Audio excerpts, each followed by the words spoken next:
देवकीनन्दनाय नमः। ॐ श्रीशाय नमः। ॐ नन्दगोपप्रियात्मजाय नमः। ॐ यमुनावेगसंहारिणे नमः। ॐ बलभद्रप्रियानुजाय नमः। ॐ पूतनाजीवितापहराय नमः।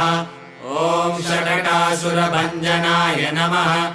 ॐ नन्दव्रजजनानन्दिने नमः। ॐ सच्चिदानन्दविग्रहाय नमः। ॐ नवनीतविलिप्ताङ्गाय नमः। ॐ नवनीतवराय नमः। ॐ अनगाय नमः।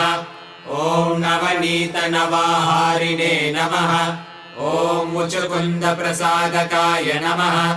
ॐ षोडशस्त्रीसहस्रेशाय नमः। ॐ त्रिभङ्गिने नमः। ॐ मधुराकृत